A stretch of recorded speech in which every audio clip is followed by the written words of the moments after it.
can you tell me your names and who you are? Right. I'm Maria Adebowale. I'm director. And I'm Steven Wong. I'm the program officer for Every Action Counts here. Okay. What does the Every Action Counts project mean to Capacity? Quite a few things really. I think for us it's about helping people to create a better future, putting it into practical terms. So we constantly getting told negative stories about climate change and the problems that people are causing, but this project is about solutions and what people can do, whether it's small or large, to make the environment, to protect the environment, and to make the place they live in a better place to live in. I think it's also about making people aware that the environment and climate change isn't something just for other people to worry about. It's something local. It's something that people can take action on within their own lives, and it's not something extra on top of their lives. It shouldn't be a burden. It's something that just comes about in everyday life. Why did Capacity join the Every Action Counts project? Well, we were part of it right at the beginning, and we did some of the research around why we should do a project like this, and we realised that actually it could be quite inspirational in helping people do the right thing, which lots of people want to do but feel lost by all the information. So we put in with a number of other organisations to run the project. How have you got involved with Every Action Counts? Well, we're supposed to be running the part which is meant to be providing inspirational stories about how you can actually make a difference, whether it's small or large. So where Stephen is working with groups and communities all through England.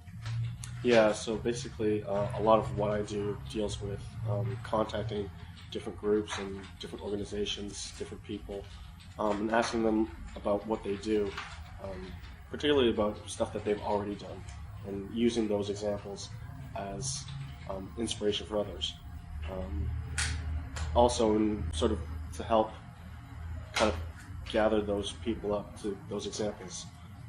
It's not because not everything's online or available through the media.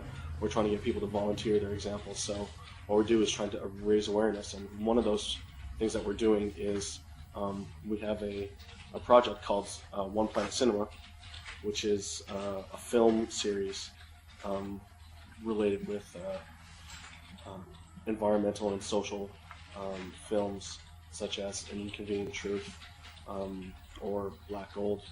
And we're basically showing them in order to sort of get people in the right mindset and to see what kind of actions we're talking about. And from that, hopefully we raise awareness about the program, but also we get people interacting with us, telling us what they're doing in their own lives.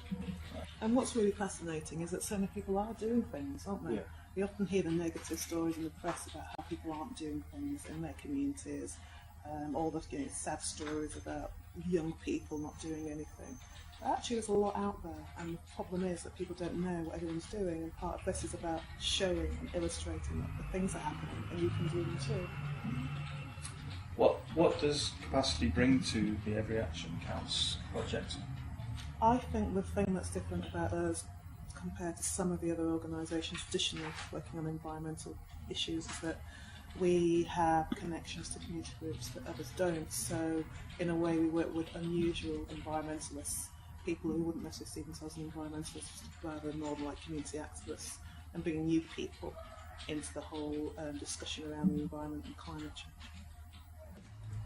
Why do you support Every Action Counts and community sustainability?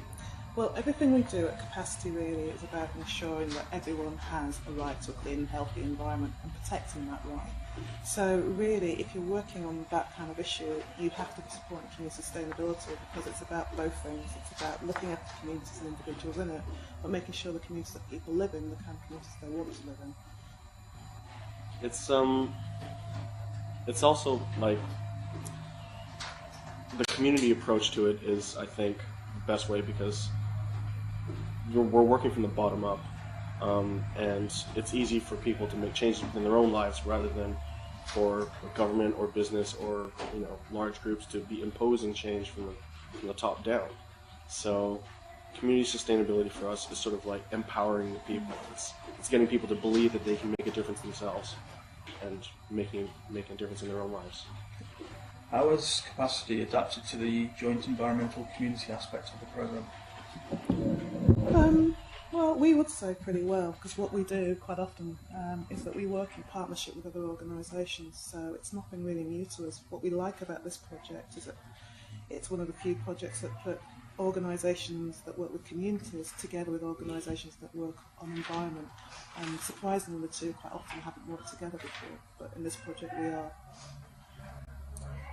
Have you changed the way you do things? Yeah, I think we do.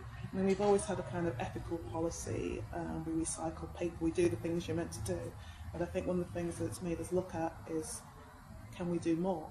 And can we share some of those lessons that we've learned with other people? One of the things that we did was to draft the third sector declaration of climate change, which was helping other organisations sign up to how they would tackle climate change. Have you started more community work? I think we've got more contact with community through Stephen, but in a way, though we deal with environmental issues, we've always been a community group, or an organisation which works with communities. What have been the highlights and the challenges of this work? I think the highlight for me has just been seeing how much is out there and how many, just the number of people and groups that are doing really interesting work that can make a difference. The challenge is Everything's a challenge. Everything's a challenge. I mean, I guess the challenge is trying to make a difference in the time that we've got within the project, and the challenge will be for the future to make sure that we continue to make a difference and the whole thing doesn't end when the project ends. I think the basic challenge is trying to get people on board. And as much as we say that, you know, community sustainability is a great thing and we're trying to get individuals involved, there are those out there who don't subscribe to the same beliefs that we do. So it's trying to get them involved in some way, in some fashion. So whether that happens or not, I think is definitely the challenge to even, you know, taking it into the future. Have there been any obstacles? Well, this idea of, you know, the fact that there are people out there who are reluctant to change, not so much because they don't believe that, you know, climate change isn't real, or that they don't think that they're part of a problem, but they're a bit reluctant to change, to sacrifice maybe some of their current lifestyle if their neighbors aren't doing the same thing. I think if everyone sort of collectively starts doing something, then people will feel better doing it, but no one wants to be, say, the poorest one on the block or whatever, sacrificing their lifestyle that way. What has been the most successful part of Capacity's Every Action Counts project? I think it's been recording human stories about how people are trying to make a difference, whether it's about changing the way they get to work, i.e. cycling rather than taking the car, or whether it's been by actually thinking about buying some ethical products. It's really been those kind of things for me anyway.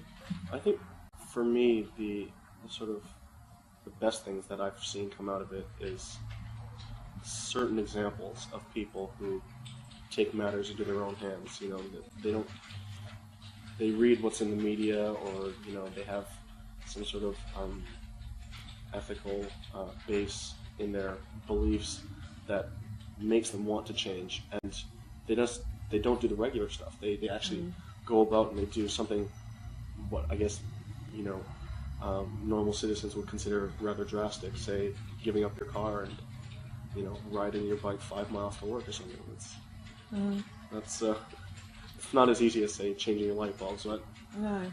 But I think in the same sense, also those people that just do something really small and recognise that's all they can do at the moment, and they might do something else later, but just they're willing to actually think, well, okay, I can make a difference, however small, and I'm going to try and do that.